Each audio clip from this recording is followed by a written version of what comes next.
The report of April 24th, 2000 says that it's still operating illegally. And Well, we know that it's no, operating. the hauling businesses. See, that's where the differential is. The hauling business is operating on top, is dumping on top of the landfill. He's not opening the landfill, dumping waste in it, and then burying it again. What he's doing is he's dumping on top.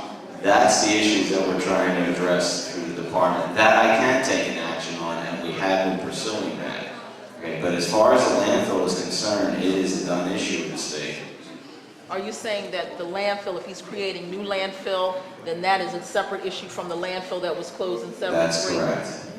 Sir, if we could afford to get 2 samples off of every block near that landfill, and they come up detrimental, what would your position be then? Now, we're getting the samples done. The problem you would do is if you were to sample urban soils, you would probably come up with levels of contaminants.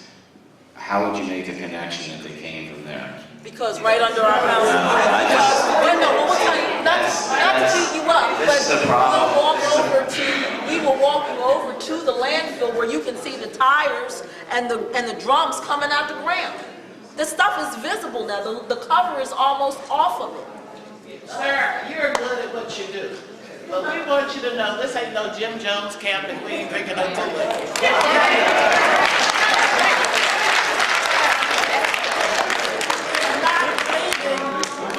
I don't want to make you any promises that I can't follow on. So I'm being very honest with you, very candid with you. There are some political leaders who are listening to us. Senator Anthony Williams has notified us, me being head of the Eastwick Concerned Citizens and the director of the Eastwick Project Area Committee. He has notified us and he will be willing to make the announcement Monday coming at 7 p.m.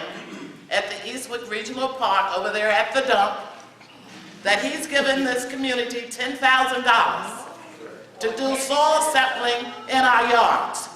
Now my question to you is, That's what you told us to do. That's what you just told us to do. that's what you just informed us that we had to do. That's right. So I'm saying to you, we're going to do it. We're getting our own independent study. Now the ball will be in your court. What will you all do?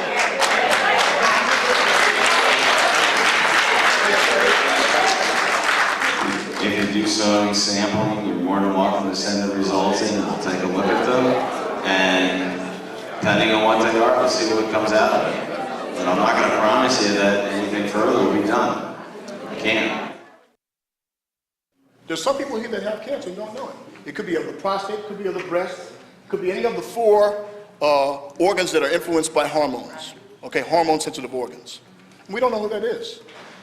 The problem with this weight issue is that we have to wait while the insidious behavior of cancer occurs.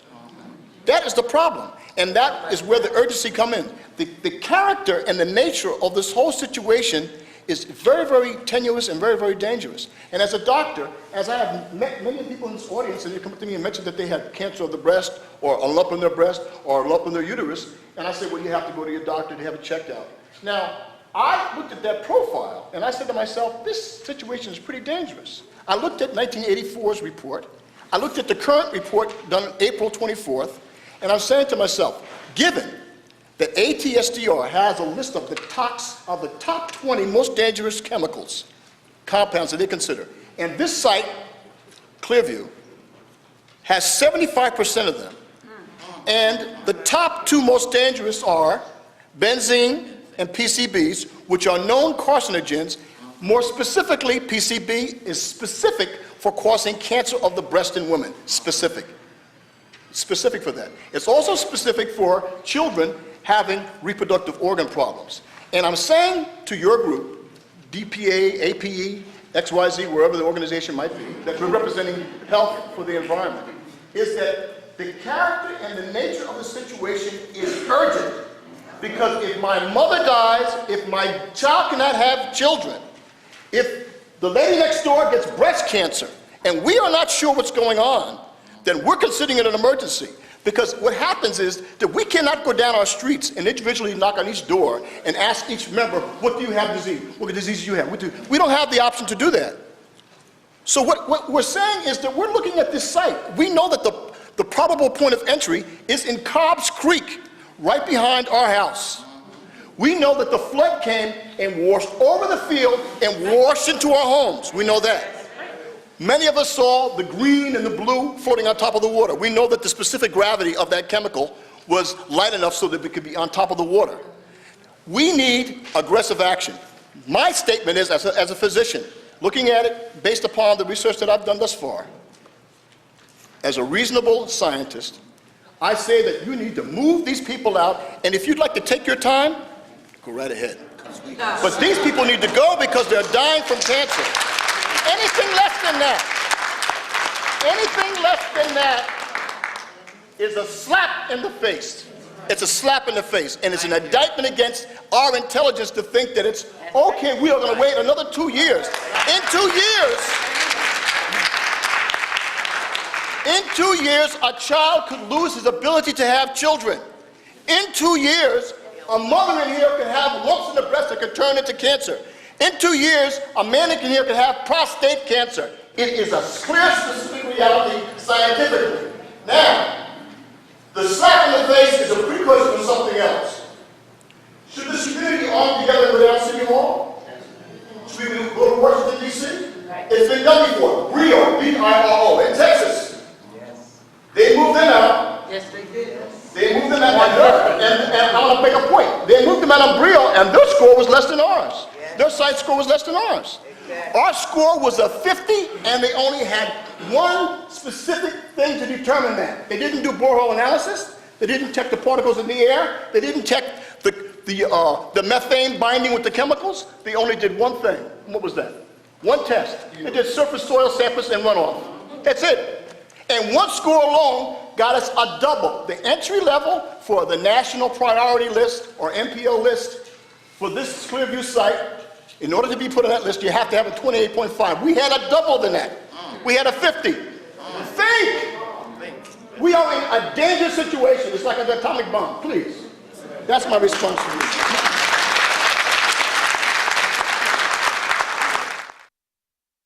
Some of these people are going to move. They're going to sell their house for less than what it's worth. You understand? To get out. Just to get out. Now, for this state, or let's put it this way, for this city first, to make the deal, and we don't, God knows what kind of deals they'll make, to get the money to pay his particular branch back won't mean nothing to the money they're going to make. This is what I'm saying. That's why I say I know what you're going to say, but the bottom line is that they still can take this land and do what they've been trying to, whatever it is, I don't know. And I wish to God I did, but I don't know. But it's something going on because, like I said, it's been over 50 years that they've been trying to develop this stretch of land down here for some reason. This same thing that's sitting out there was in a different neighborhood. Right. It would have been taken care of some time ago. Right. I mean, we've seen, there's a situation in California where, you know, there was white homeowners on one side and mostly African-American, Latino public housing on the other side of the same site, and they're treated differently, you know. So, On the same site. On the same site, right, yeah. So, I mean, this is a political situation, and a political response is what works. GE has dumped millions of pounds of PCBs in the Hudson River. No question about that. That's a known fact. PCBs are carcinogenic, also a known fact, in addition to neurodevelopmental, a whole lot of other things. For 20 years, they've been resisting anything being done about that because it would cost them $1 billion to clean it up. I mean, that's the bottom line, is cost, financial cost, and in this case, political cost, because the city of Philadelphia apparently participated. You know, clearly they could have stopped it. The state had some role in it. You know, probably EPA, if you go back, since they looked at it. When I was a child, it wasn't a landfill. In fact, when I was a child, I guess I must have been about 13 or 14, our Sunday school class took a walk down there for an adventure. And we were able to go across stepping stones from this side of the creek over to the other. And it was a steep hill down because I know one of my friends fell in the mud. And we got sort of stranded out there, and I can remember the Sunday school teacher even saying, we got to pray. But the cemetery that's over there now, that is part of landfill. Because before then, they didn't have near the amount of ground for the cemetery that they have. We wanted to let the officials know that it wasn't a sanitary place, that we were concerned about the burning. At night, you could see, up from here, you could see the flames. It was so bad. And the stench that came from it was unbelievable. One hot summer day, my husband and I were taking a walk, and we were at 78th Street. Now that's about a half a mile from the dump. The smell was so bad that I even stopped some of the new neighbors, and I said, do you want to join our civic association and we'll fight this? I said, we're fighting it. Maybe you would like to join with us. And they said, what smell? They were so used to it that they didn't realize how bad it was. Years ago, when I was a teenager, I knew that some of my friends, mostly the boys, would go skinny dipping down in the creek. And at one time it was a pretty clean creek because I understand they had a marina down there with nice sized boats.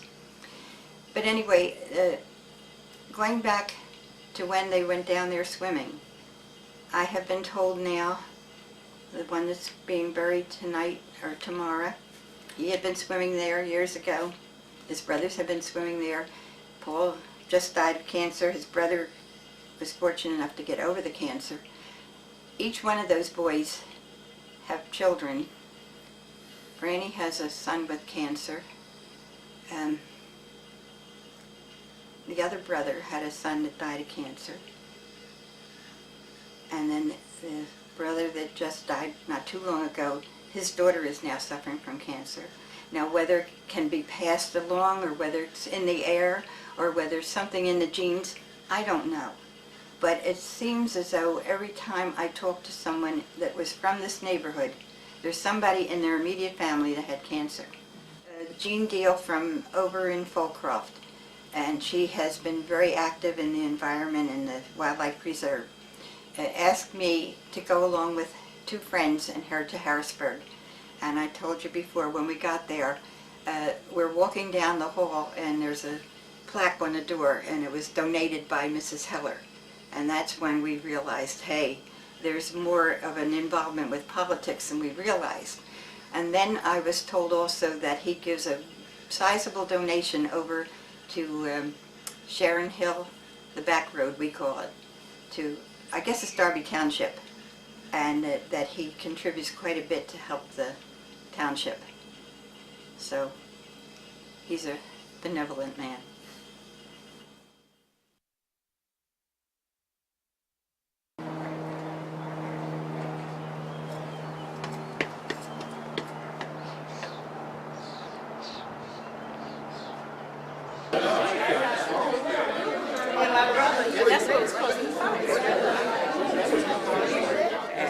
This just seems like one of those meetings so the EPA can say, well, hey, we had a meeting in Darby Township and X amount of people came out and it looks good for them, because no one's told me anything. Everyone keeps saying, oh no, well, it's not really toxic. We just found things that we normally find. Well, if it wasn't toxic, why are we having a meeting? We were informed that they're going to be starting a feasibility study. Yeah. That's the dump, and The other dump was right here. yeah, but that street curved and went around and broke, and the dump actually was situated over here. That's the industrial. So there were several dumps. What effect they have on it? Good question. Now, right now, we don't know the answer to any of that, but we will know the answer to all of that, and I'm gonna tell you how it will come out. How it works out is that all of us, every last one of us, are at risk for getting cancer. No matter what, that's a fact.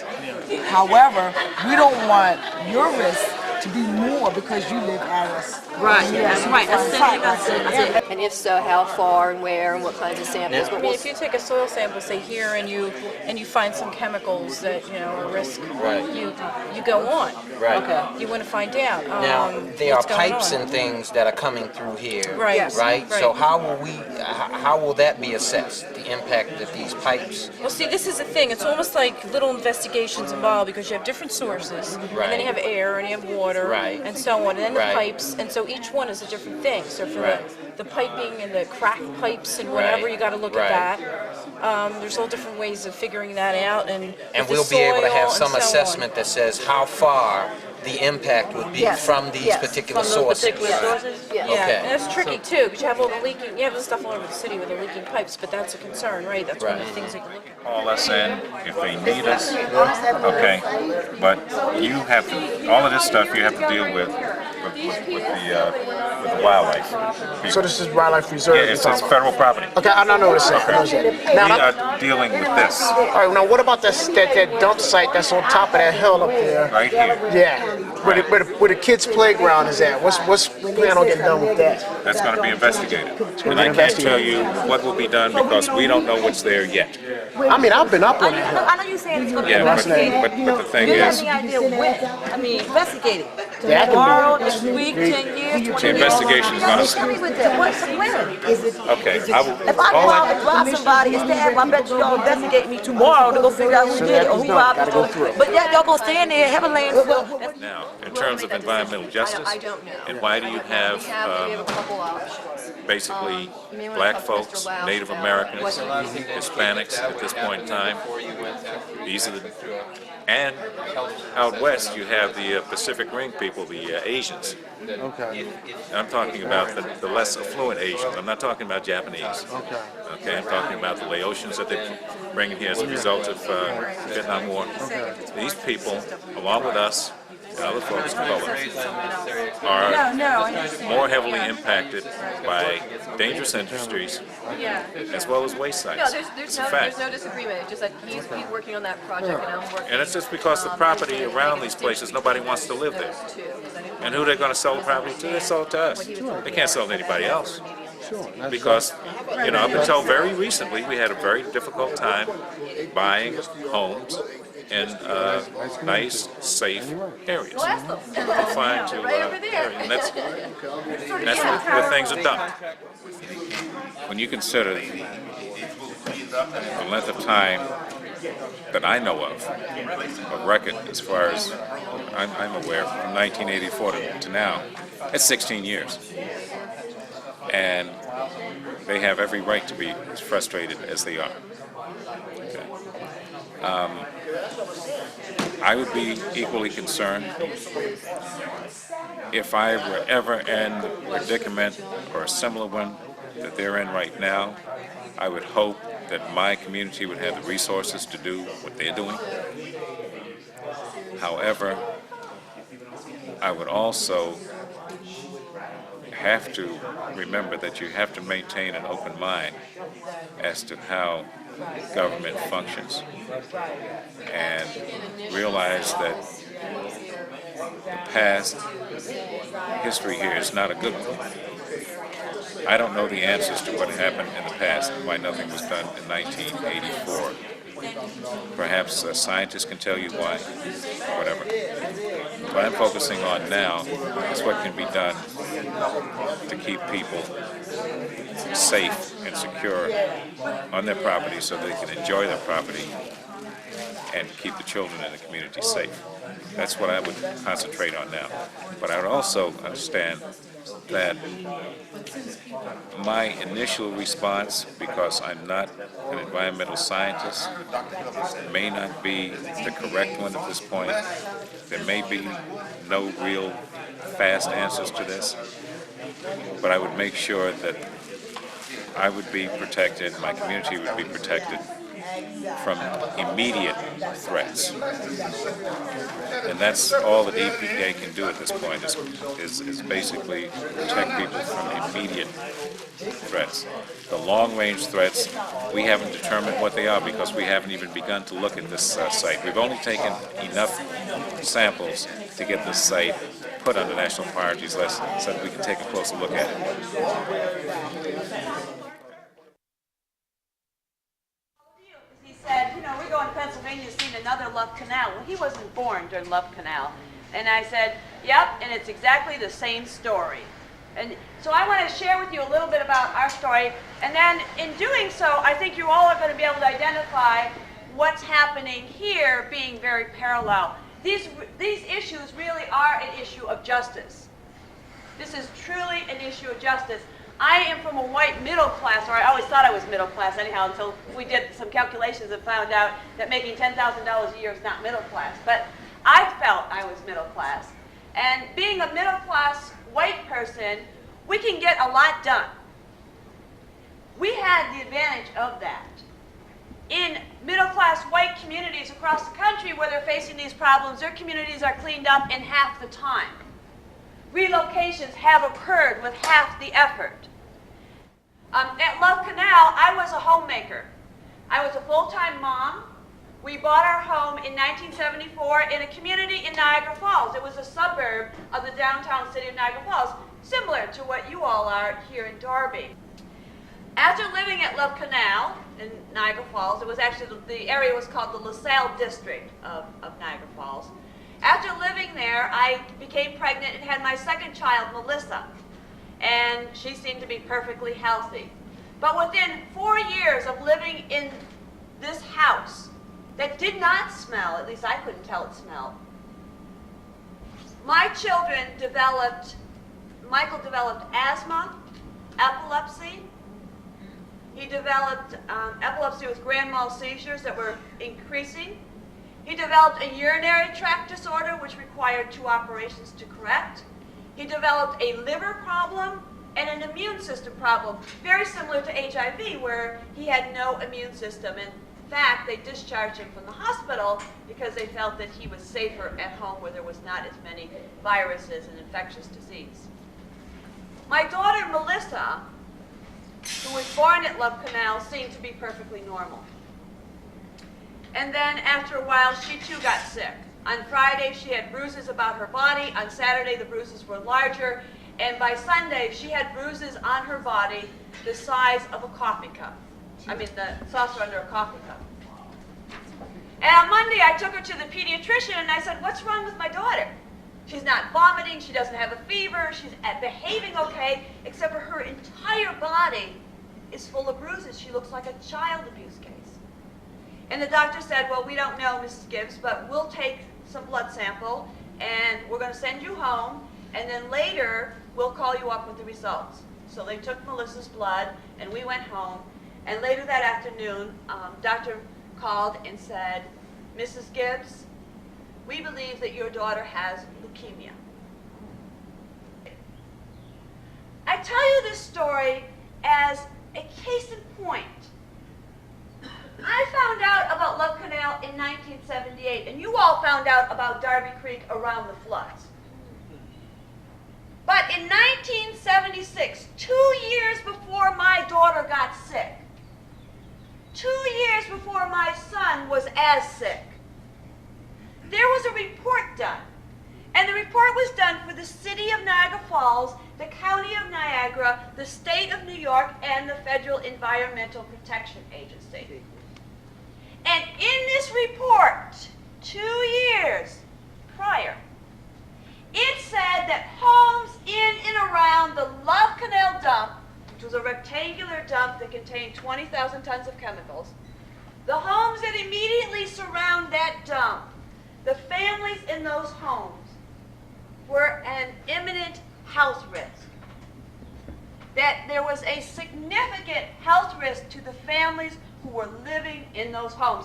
And there was recommendations that people in these homes should be told to put fans, like we use in the summertime, the window fans, that we should put fans in our basement to suck the air out of the basements to keep it from circulating in the home.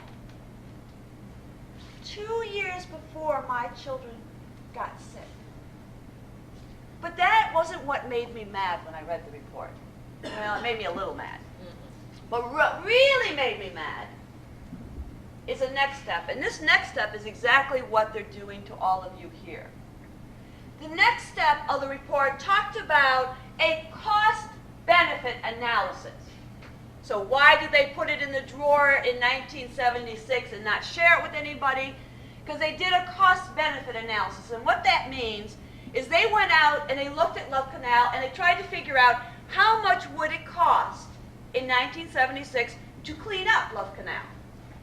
And they determined that it would cost approximately $20 million. Then they looked at, well, so if we spent $20 million of taxpayers' dollars to clean up Love Canal or move the families, then who would benefit?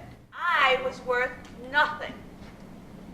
And because my daughter was more likely to follow in my footsteps than not, she too was worth nothing. Now believe me, somebody's done that here. Somebody's looked at what you all are worth in dollars and cents. And that's exactly right. You can't tell me that my child, that my husband is worth some set of economic dollars. My child is as worth in this world and in my heart and in my family, in my community, as much as a millionaire's child. That's right. That's right. And that's true in this community too. Nobody has a right to put a dollar on a human life, and especially the life of a child. You need to figure it out. Don't wait for them to figure it out. Don't wait for the rhetoric about we'll do testing and then we'll move the line as to testing. Don't even, just figure it out. How do you figure it out? Go ask the folks.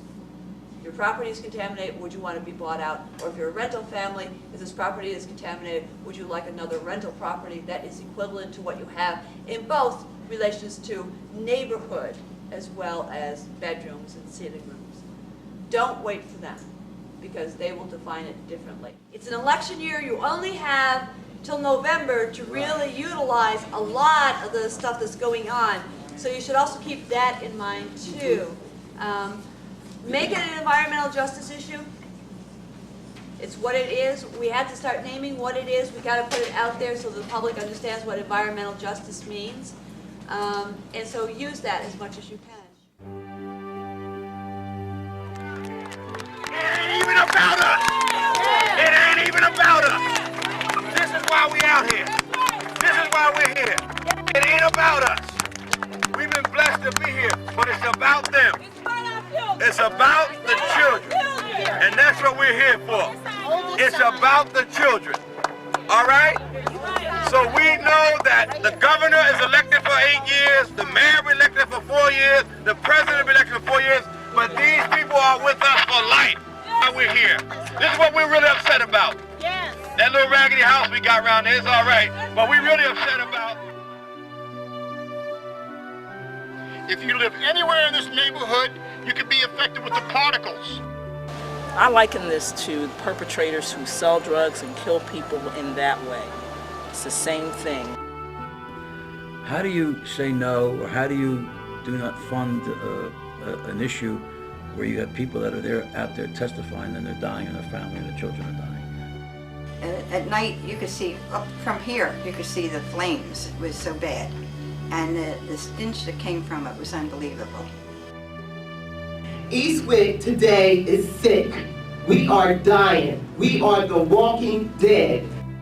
I work for the railroad. We're not allowed to use PCB in the transformers no more to keep the pantographs to the wire because of cancer. Something's talking about putting new spurs and stuff out here for nothing. Then all of a sudden, we get our so-called Hurricane Floyd comes through here. They want this land for a reason. They want this area for a reason.